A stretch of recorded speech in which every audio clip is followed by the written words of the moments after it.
మాజీ ఎమ్మెల్యే బొల్ల మల్లయ్య యాదవ్ ఆధ్వర్యంలో రైతులతో సమావేశం నిర్వహించారు.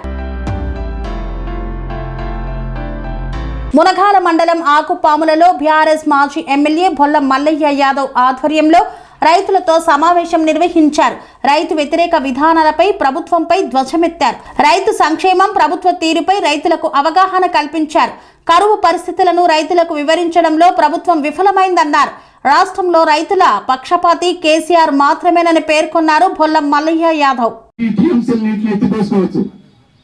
అయినా అప్పుడు వచ్చింది వరద వచ్చినప్పుడు 97 మీటర్స్ వచ్చింది పైకి, అంటే కన్నెపల్లి పంప్ హౌస్కి అందే విధంగా వచ్చిన నీళ్లు. మన కాంచి తలుపులు ఏది మేడిగడ్డ తలుపులు ముయ్యకుండానే, మేడిగడ్డ తలుపులు ముయ్యకుండా నీళ్లు వెనక్కి ఆపకుండా మనం ఈజీగా కన్నెపల్లి నుంచి బయటకి ఎత్తిపోసుకోవచ్చు. 22 రిజర్వాయర్లు నింపుకోవచ్చు, 22 రిజర్వాయర్లు నింపుకోవచ్చు. హైదరాబాద్ నీటి కష్టాలు కూడా తీర్చుకోవచ్చు. అవన్నీ అవుతూ రేపేమైనా ఒడ్లు పండితే కొనబడితే ఇదైతుంది, డబ్బులు పెట్టాలి. ఇదంతా ఎందుకు? కరువు రావాలి, కేసీఆర్ మీద చెడ్డపేరు రావాలి, మేడిగడ్డ కూలిపోయిందని చెప్పాలి. ఇవన్నీ దొంగ రాజకీయాలు తప్ప వేరే ఏమీ లేదు. ప్రజల్ని ఇబ్బంది పెట్టాను, అష్ట కష్టాలు పెట్టి ప్రజలు నానా అవస్థలు పడుతున్నాను. ఇంతమంది నేను చూసినా, ఎప్పుడైనా సరే లింగమంతల చెరువు కాడ ఎప్పుడు నీళ్ళు ఉండేది, కలవపూలు పుట్టాయి.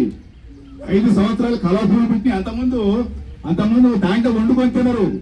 తిరణాల పోయినప్పుడు దాంట్లో వండుకొని తినరు. ఇప్పుడు కలవపూలు పుట్టి అక్కడ సంచలన వీలు లేకుండా ఉండేది. మాదారం చెరువు ఏంది, నావరం చెరువు ఏంది, ముద్దల చెరువు ఏంది, ఈ చెరువు మొత్తం కూడా ఎప్పుడు అలుగు పోసేది. 5 ఏళ్ల పరిధిలో మే నెల కూడా అలుగు పోసేది. ఎక్కడి నుంచి వచ్చిన నీళ్ళు అయ్యి? కాళేశ్వరం నుంచి వచ్చినాయి. కాళేశ్వరం నుంచి ఎత్తుకొస్తే అంత నీళ్లు సర్ప్లస్ గా నీళ్లు ఉన్నప్పుడు నువ్వు మొత్తం కూడా కిందికి ఆంధ్రాకు తోలి ఏంటికి నీకు ప్రయోజనం? మేడిగడ్డ తలుపులు దించి నువ్వు ఒక 20 టీఎంసీలో 10 టీఎంసీలో బయటికి ఎగదాడితే ఒకవేళ ఏమైనా అయితే అప్పుడు భద్రాచలమో లేకుండా ఇంకో గ్రామాలు వెళ్తాయి. ఉన్న నీళ్ళని ఎత్తిపోవడానికి ఏముంది? ఆయన అంటాడు 40 గ్రామాలు కొట్టుకపోతే ఆయన మన రామవారి గుడి కూడా మునిగిపోతే ఎట్టెత్తాం అంటాడు. ఇంకా తలకాయ సోయి ఉందా అంటున్నా. పొయ్య నీళ్ళని ఎత్తిపోయడానికి ఎందుకు కొట్టకపోతాయి?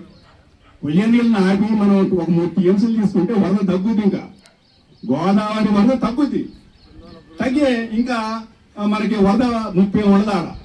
అయినా దానికి రివర్స్ చేసి ఈ విధంగా మరి సంభాషణలు పెట్టడం, ఈ విధంగా చర్చలు పెట్టడం, ఈ విధంగా చేయటం అనేది చాలా ఘోరమైన పరిస్థితి. ఇంకా దీని యొక్క పరిణామం మనం చూసిన పెనుబాడ కూడా ఎప్పుడు కూడా నీళ్లు వచ్చాయి పెనుబాడ మండలానికి, సూర్యాపేటకి. ఆకుపాముల పిఎస్ఎస్ పరిధిలో ఉన్నటువంటి రైతు సోదరులందరికీ, మా తోటి చైర్మన్ అయినటువంటి మన కందిబండ సత్యవన్నకు, సీతారాములు గారికి, మరి రైతు సోదరులందరికీ నాకు వీరందరూ ఇక్కడికి ఇచ్చేసినందుకు ధన్యవాదాలు తెలియజేసుకుంటూ, సోదరులారా, మరి ఇప్పుడు మనం ఎదుర్కొంటున్నటువంటి కష్టకాలాన్ని మనం రైతులుగా ప్రత్యక్షంగా మనం అనుభవిస్తున్నాం. ఎందుకంటే సరే నా సొసైటీ పరిధిలో ఇప్పటిదాకా నేను టీఆర్ఎస్ ప్రభుత్వంలో సింగరేణి చైర్మన్ అయినప్పటి నుంచి కూడా ఏ విధమైనటువంటి యూరియా కొలత లేకుండా ప్రతి రైతుకి కావాల్సినటువంటి దిక్కుమందు కట్టలు కానీ యూరియా కట్టలు కానీ అందించిన పరిస్థితి మీ అందరికీ తెలుసు. ఎందుకంటే ఇదేదో మేము రాజకీయంగా మాట్లాడలేదు, వాస్తవ పరిస్థితులు మీకు తెలుసు. కరిగట్టు చేసే ముందర మొదటిపోటు వచ్చి ట్రాక్టర్ ఆడబెట్టి సొసైటీ ముందలు ఇచ్చి కట్టలు వేసుకుపోయిన పరిస్థితులు మీరు అందరు కళ్ళారా చూసేది. మరి ఇవాళ ఆ పరిస్థితి ఉందా? ఎందుకంటే సొసైటీ చైర్మన్ కానీ ఈ 5 ఏళ్ల నుంచి అనుభవించినటువంటి సంతోషం ఒక రకం అయితే, ఈ 2 ఏళ్ల నుంచి అనుభవిస్తున్నటువంటి బాధ ఒక రకం.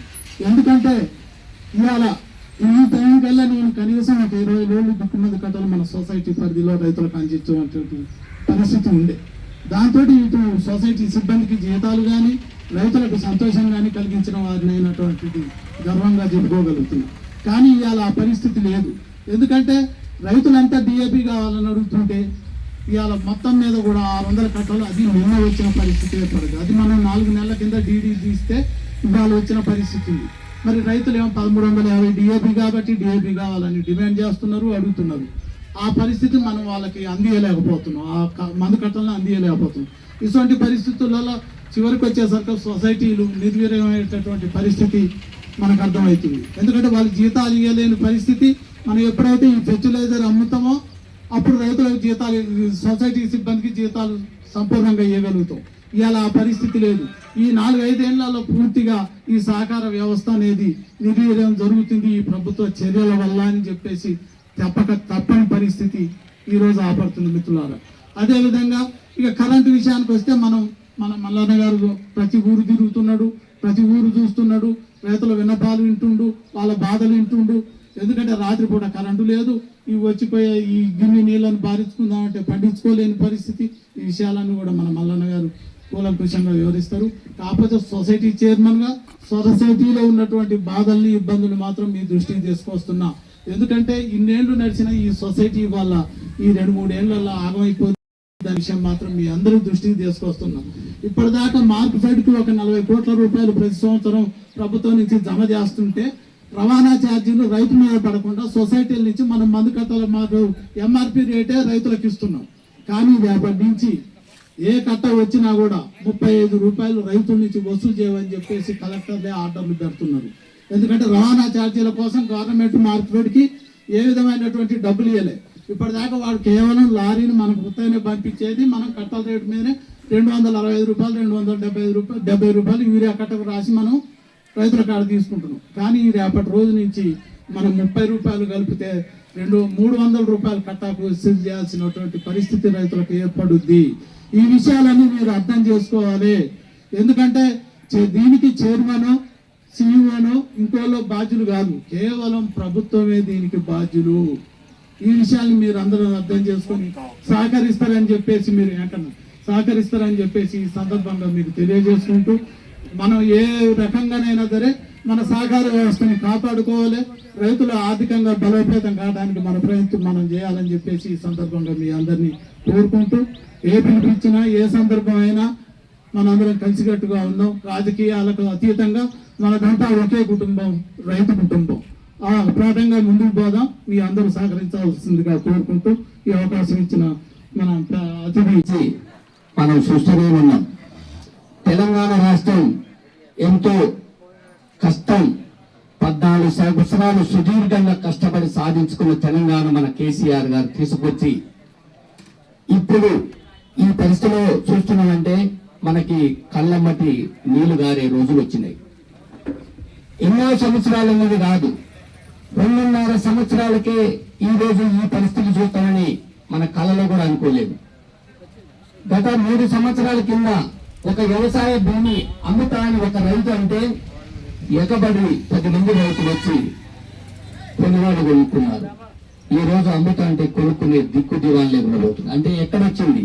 వ్యవసాయానికి రెక్కలున్న నాడు 10 సంవత్సరాలలో వ్యవసాయం అంటే పండగంట నేర్పిన కేసీఆర్ గారు, వ్యవసాయం అంటేనే రైతు అంటేనే రాజం నేర్పిన కేసీఆర్ గారికి మనం అందరం కూడా పరిపాలన చేసి అన్నగారికి మనం చేయలేంది చాలా జరిగింది. కాబట్టి రైతులు ఇంకొకసారి ఆలోచించి మనం తీసుకోవాల్సిన నిర్ణయం, మళ్ళీ మనతో పాటుగా మనము మన కుటుంబం, మన పెద్దలు, గ్రామంలో అందరం కూడా ఈసారి వెన్నంటుంది మన గ్రామ మన నియోజకవర్గమైన పొల్లం మల్లయ్య యాదవ్ గారిని అధిక మెజార్టీ గెలిపించి అక్కడ కేసీఆర్ ముఖ్యమంత్రిని చేసుకుంటే ఈ 2 సంవత్సరాల మేరకి ఇంత పరిస్థితి దిగజారిపోయిందంటే అర్థం ఒక్కసారి.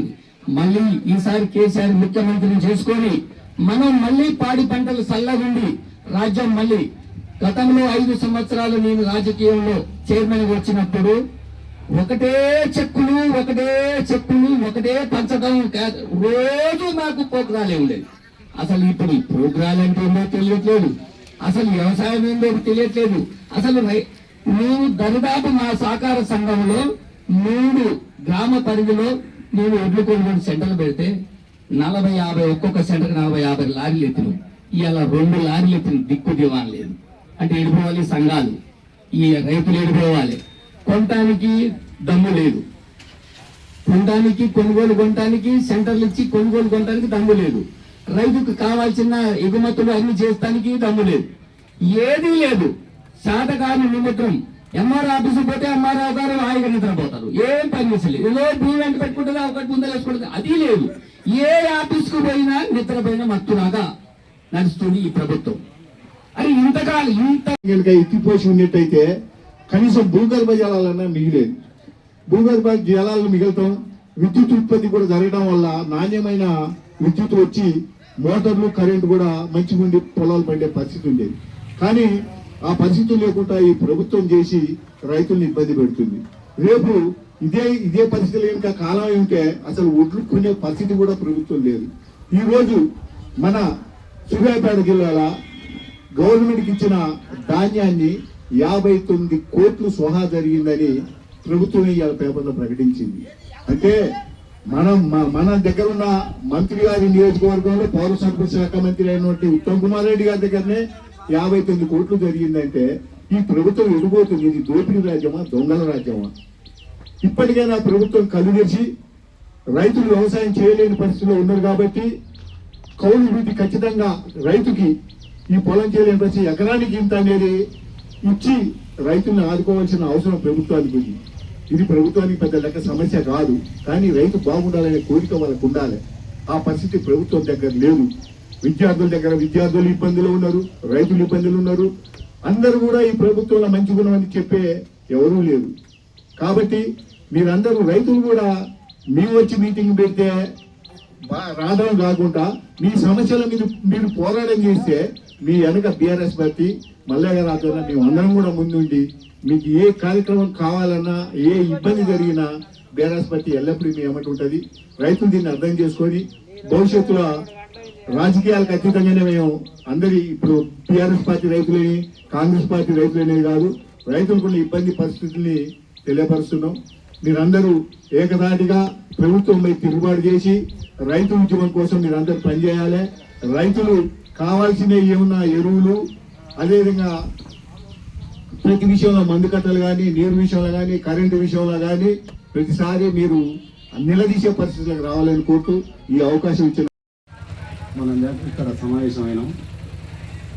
ఇంతకుముందు ప్రభుత్వంలో ఎలా ఉన్నాం, ఇప్పుడు ఎలా ఉన్నాం బేరీజ్ చేసుకున్నాం.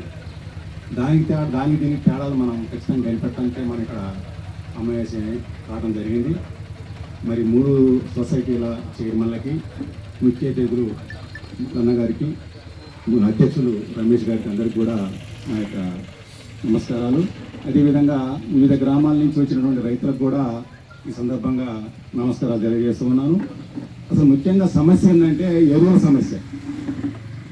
ఇక్కడ ఎరువులు అంటే రైతుకి ఒక అవసరం. అన్నం కంటే కూడా, నీళ్ల కంటే కూడా ఎరువులు పొలాలకు అవసరము. దాన్ని ఇంతకుముందు ఎలా ఉండేది, ఇప్పుడు ఎలా ఉండేది వేరే చేసుకుంటే, నా విషయానికి వస్తేనే ఆకుపాలన సొసైటీకి వచ్చి దుక్కుమంది కట్టలు 100 కట్టలు ఒకేసారి వేసుకొని వెళ్ళేది. ఇప్పుడు ఈ రోజు ఒక్క కట్ట కూడా ఇక్కడి నుంచి సొసైటీ నుంచి తీసుకెళ్ళిన పాపాన పోలే. అదేవిధంగా ఊరియా కూడా ఒకేసారి తీసుకెళ్లేది. అయితే మాటికి పని మార్చుకొని పని చేసుకొని నా విషయం అంట పెడితే 3 ఎకరాలు 2 ఎకరాలు 4 ఎకరాలు రైతులు చూడండి యాప్ పెట్టారు. అతను పొలంలో పని చేసుకుంటాడు, అయ్యాల కరిగట్టు ఉంది, యాప్ పెట్టాడు. ఆయనకి ఎట్టందాల ఊరియా పని మారుకొని ఇంటికి రావాలి. ఆయన ఇచ్చే సాయం కట్టలకి ఒక రోజు ఒకసారి, మళ్ళీ సాయం కట్టలకి ఇంకో సాయం కట్ట 3 దఫాలు చేసి 3 దఫాలు తీసుకుపోవాలి ఎకరానికంటే ఇప్పుడు 4 ఎకరాలు ఉండడానికి 2 కట్టలు ఎప్పుడు ఇస్తారు, మళ్ళీ 1 కట్ట తర్వాత ఇస్తారు, ఇంకొక కట్ట ఇంకోసారి ఇస్తారు. అంటే ప్రతి కట్టకి సొసైటీకి వచ్చి యాప్ ద్వారా చేసుకొని వెళ్ళాలి. ఇప్పుడే మన సోదరుడు చూపించండు, ఒక చిన్న ఫోన్లోనే వాళ్ళకి పెద్ద ఈ స్మార్ట్ ఫోన్స్ లేవు. ఈ స్మార్ట్ ఫోన్స్ లేకుంటే ఎంతమందికి స్మార్ట్ ఫోన్స్ ఉన్నాయి రైతులకి? దగ్గర 50% వాళ్ళకి కూడా రైతులకి స్మార్ట్ ఫోన్స్ లేవు. ఒకళ్ళ మీద ఆధారపడాలి, ఒకరిని బతిలాడాలి, పోయి స్మార్ట్ ఫోన్ కాడిపోయి కూర్చోవాలి. అంటే ఒక రోజు పని మొత్తం కూడా వేచి చేసుకున్నా పని చేసుకొని పొలం కాడి నుంచి వచ్చి ఇక్కడ కూర్చున్నా కానీ ఒక కట్ట వచ్చిన దాఖలాలు కనపడలేదు. ఎంతో మంది వచ్చి తిరిగిపోయిన దాఖలాలు ఉన్నాయి. అదేవిధంగా యాప్ల ఒకళ్ళకి అయ్యి ఒకళ్ళకి కాకుండా ఒకళ్ళకేమో 2వ దఫాకు వస్తున్నాయి. 20 రోజులకని యాప్ పెట్టారు. ఫస్ట్ దఫా ఎత్తుకున్న 2వ దఫా కూడా ఎత్తుకుంటాడు. ఫస్ట్ దఫా ఆయనకు అందం. ఇంకా వాళ్ళు ఏం చేయాలి? ఎరువుల విషయంలో ఈ విధంగా అవకతవకలు జరిగే రైతులు ఎంత ఇబ్బంది పడుతున్నారంటే చాలా ఇబ్బంది పడుతున్నారు. అదేవిధంగా డిఏపీ చూడండి, నిన్న చూసినాం, పెద్దంబరపేటలో పెద్ద కుంభకోణం జరుగుతుంది. అక్కడ ఉప్పు, మట్టి, ఇసుక అంతా కలిపి మిక్స్ చేసి మా డిఏపీ బస్తాల కంటే బ్రాండెడ్ బస్తాలకి, గోదావరి డిఏపీ బస్తాలకి బ్రాండెడ్ బస్తాలు ఒక తీసుకొని ప్రింట్ చేసుకొని వాళ్ళు ఇక్కడ బ్లాక్ మార్కెట్లో ఇక్కడ ఎవరైతే ఉన్నారో సాక్షికి వాళ్ళు పంపించడం. వాళ్ళు ఏం చేస్తున్నారు, 1150 ఉన్న డాక్యుమెంట్ కట్టని 1650కి అమ్ముతున్నారు. 1650 అంటే కల్తీ మందే. అది మనకు తెలిసిన మేళచెరు, మెల్లారెడ్డిగూడెం, చింత్రియాల ఇవన్నీ కూడా కల్తీ డిఏపీలు వచ్చినాయి. ఎంత అంటే అంత ఇచ్చారు. కానీ ప్రకృతి సహజ సిద్ధంగా ఇచ్చిన ఆ నీళ్లను కూడా ఇవ్వటంలో ఎందుకు ప్రభుత్వం నిర్లక్ష్యం వహిస్తుంది? రైతుల మీద ఎందుకు ఈ కక్ష? రైతు ఎవరైనా, ఏ పార్టీ అయినా రైతే, ఏ కులమైనా రైతే. ఇవాళ నీళ్లు రావట్లేదని నేను ఇక్కడ కూర్చొని చెప్తున్నా, వస్తున్నాయని ఎవరైనా చెప్తారా? కాంగ్రెస్ వాళ్ళకి వస్తున్నాయి, కమ్యూనిస్ట్ వాళ్ళకి వస్తున్నాయి, బీఆర్ఎస్ వాళ్ళకి రావట్లేదని కాదు. ఇక్కడ ఊర్లలో ఎక్కడ చూసినా కానీ కాలువలలో సర్కార్ కంప మొలుస్తుంది, గడ్డి మొలిచి నీళ్లు లేకుండా అయిపోయినాయి. ఏ చెరువు చూసినా అడుగంటిపోయినాయి. ఇంతకుముందు అరువులు పోసినాయి. ఎండాకాలంలో ఎండాకాలంలో నిండు కుండల లెక్క చెరువుల నుంచి అరువులు పోసినాయి. కానీ ఇలా ఏ చెరువు చూసినా అడుగంటిపోయినాయి, భూగర్భ జలాలు పడిపోయినాయి. చెరువు ఆనవాళ్లు లేకుండా పచ్చిక బయలుగా తయారవుతున్నాయి.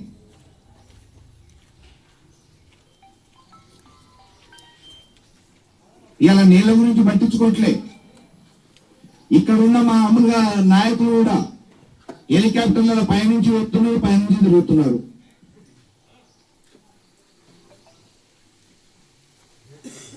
మరి ఇక్కడ సంబంధించిన శాఖ మంత్రి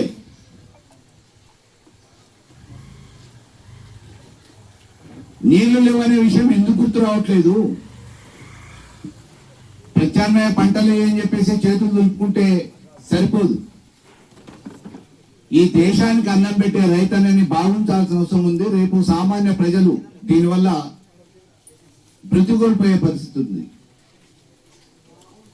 నాట్లేయడానికి లేక ఇవాళ లేబర్ ఇళ్లలో కూర్చుంటున్నారు, తినడానికి ఇబ్బంది అవుతుంది. రేపు పంటలు పండకపోతే వాళ్ళ పరిస్థితి ఏంది? అందుకే ఇవాళ రైతు సమస్యల మీద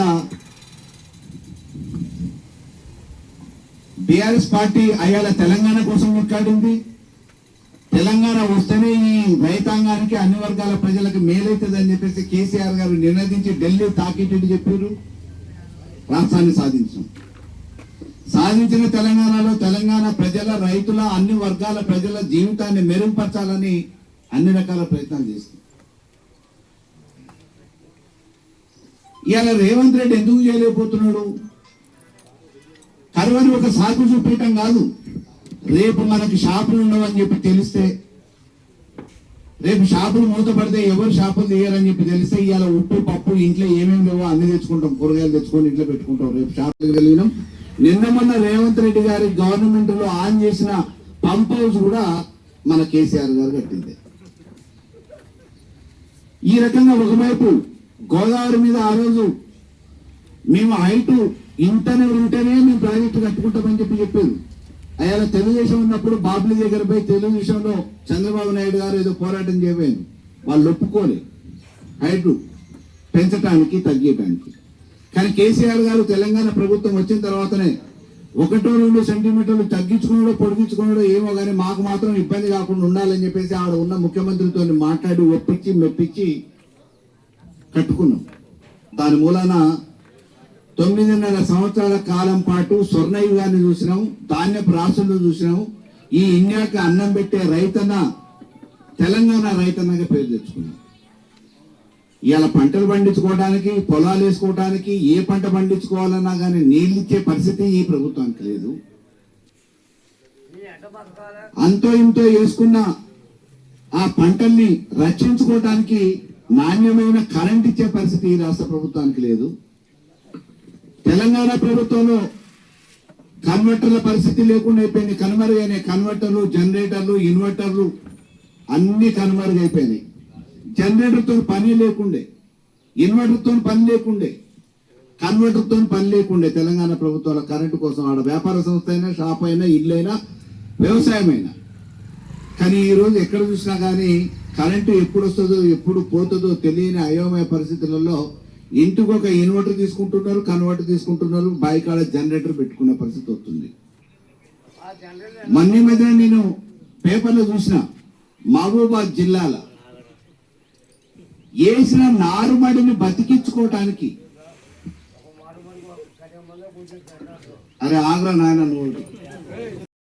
అంటే నీళ్లు లేవు, ఆగాగి పోస్తున్న బోర్ల నుంచి బావుల నుంచి వచ్చి రాని కరెంటుతోని నాట్లేసి, ఇప్పుడు ఆ నాట్లేసిన ఇంటో అంతో ఎకరమో 2 ఎకరాల పంటనన్నా రక్షించుకోవాలంటే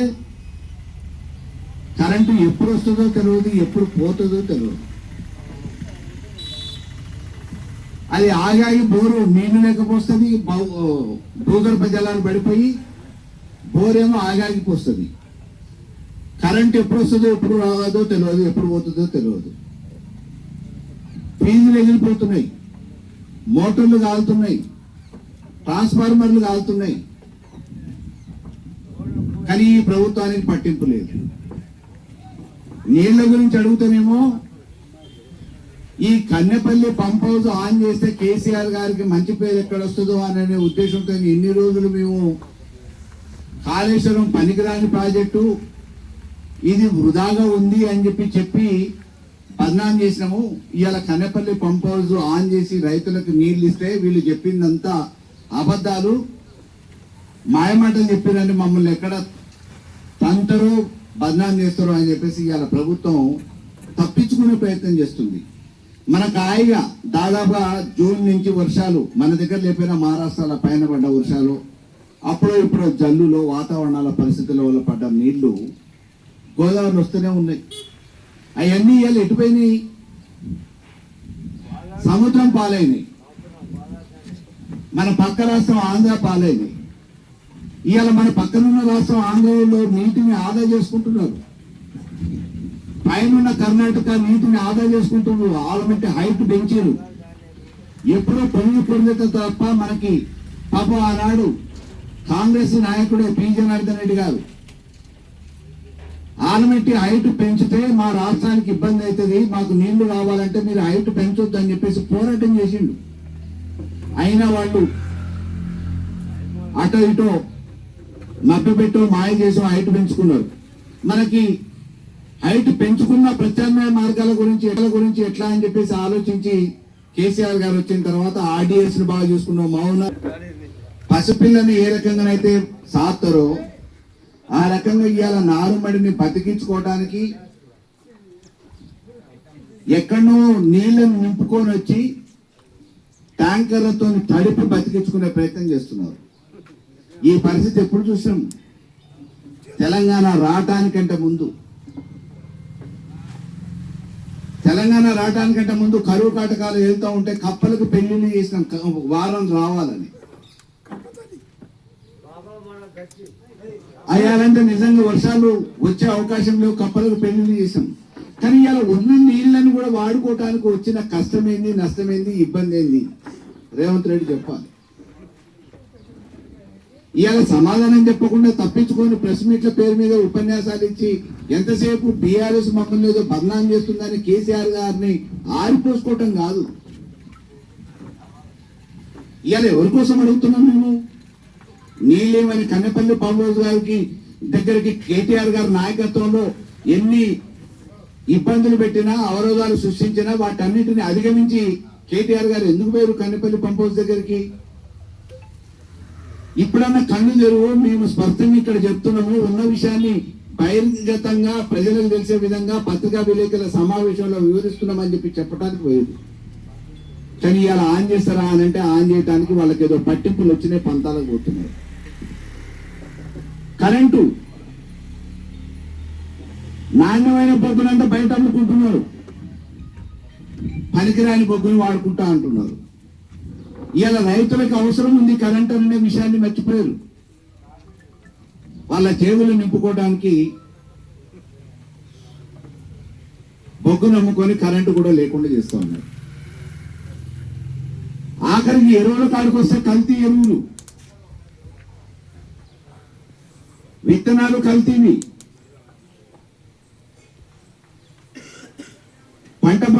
పంటకు ఉపయోగపడే డిఏపి కావాలంటేనో కల్తీ అయింది, యూరియా కావాలంటేనో యాప్ అయిపోయింది. ఈ యాప్ ఎంతమందికి వస్తుంది? ఇంతకుముందు రైతు చెప్తా ఉన్నాడు, నా దగ్గర ఫోన్ ఇది, నాకు చదువు రాదు. యాప్ పేరు మీద ఎకరానికి 3 దఫాలుగా 3 బస్తాలు ఇస్తారు. ఒక్కొక్క ఎకరం ఒక్కొక్క బస్తాలు చొప్పున 3 దఫాలుగా తెచ్చుకోవాలి. తెచ్చుకున్న బస్తాలు ఒకవేళ వాళ్ళు ముందే ఇచ్చినప్పుడు తెచ్చుకోవాలి, మాకు కావాల్సినప్పుడు కాదు. తెచ్చుకున్న బస్తాలు ఏడదాసుకోవాలి. నేను ఉండేది 1 రూమ్ ఇల్లు, అలా నా పిల్లలతో ఎట్లుండాలి, ఆ యూరియా బస్తా ఏడేయాలి.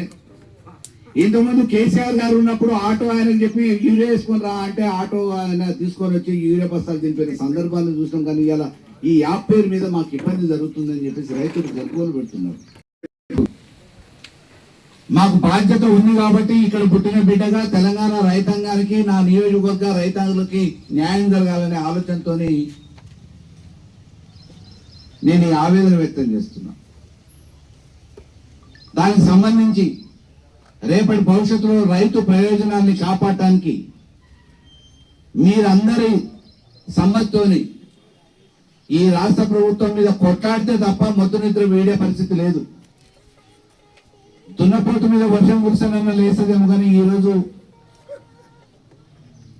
నిద్ర నటిస్తున్న ఈ ప్రభుత్వాన్ని కలపాలంటే ఉద్యమాలకు శ్రీకారం చుట్టక తప్పదు. దానికోసం అవసరమైతే రేపు రైతు సంక్షేమం కోసం మేము ఏ త్యాగానికైనా సిద్ధమే, ఏ పోరాటానికైనా సిద్ధమే.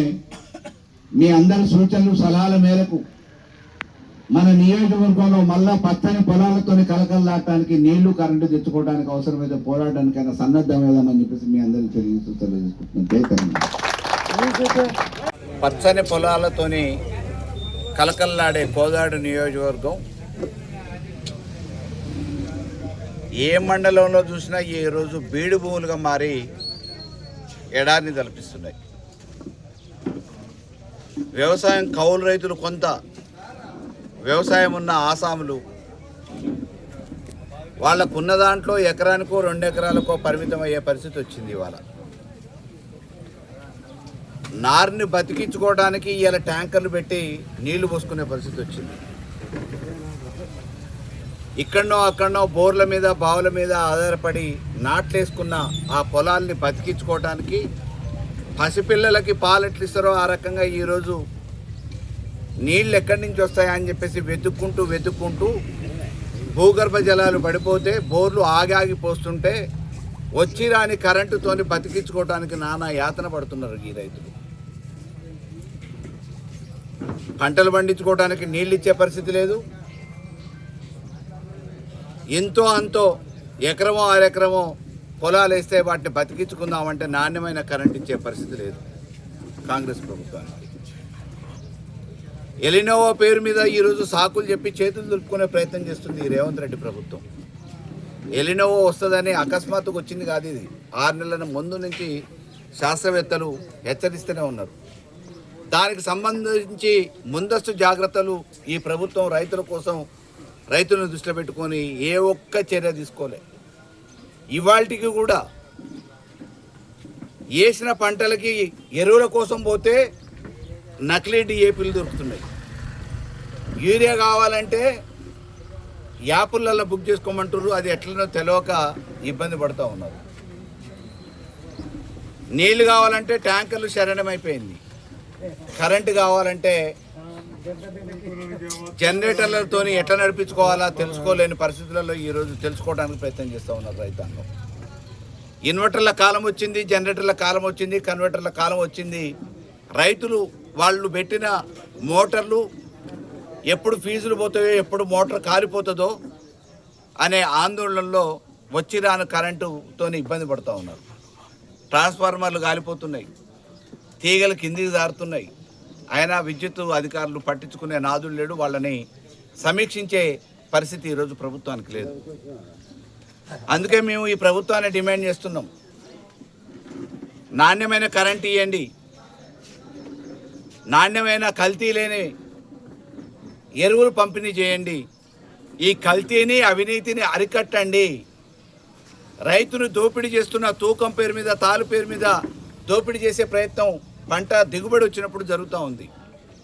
ఆ పేరు మీద ఒక్కొక్క బస్తాకి 4 కిలోలు కట్ చేసారు. ఈ ప్రభుత్వం బోనస్ అనేది బోనస్ మొన్నటిసారి ఇవ్వలేదు, ఇస్తుందనే నమ్మకం రైతాంగానికి లేదు. రైతు బంధు వేయట్లేదు, మొండి చేసి చూపిస్తున్నారు. రైతుని ఆదుకోవటానికి కావాల్సిన సపోర్టు ఈ ప్రభుత్వం నుంచి ఇవ్వకుండా రైతుని అప్పుల పాలు చేసే పరిస్థితి ఈరోజు కాంగ్రెస్ ప్రభుత్వంలో ఉంది.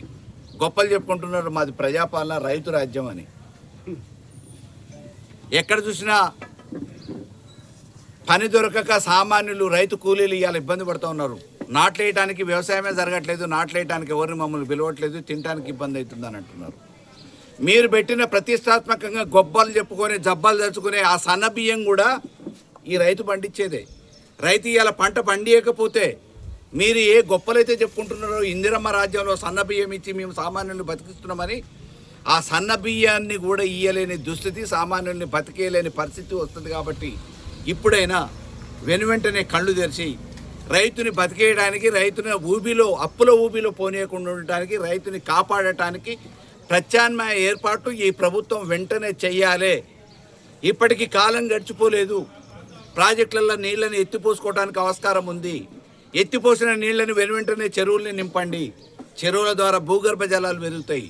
భూగర్భ జలాల ద్వారా బోర్లు రీఛార్జ్ అవుతాయి, బావులు నిండుతాయి, వ్యవసాయం పండుతుంది. వ్యవసాయం ఒక పండగ మాదిరిగా ఈ తెలంగాణలో జరగాల్సిన అవసరం ఉంది. పండగ మాదిరిగా జరుగుతున్న ఈ వ్యవసాయాన్ని ఈరోజు నిర్వీర్యం చేసే పరిస్థితి ఈ కాంగ్రెస్ ప్రభుత్వంలో జరుగుతుంది. దయచేసి వెనువెంటనే ప్రభుత్వం జోక్యం చేసుకోవాలి, అధికారులు జోక్యం చేసుకోవాలి, నాణ్యమైన కరెంట్ ఇవ్వాలి, నీళ్ళు ఇవ్వాలని చెప్పేసి ప్రభుత్వాన్ని డిమాండ్ చేస్తున్నాం. జై తెలంగాణ.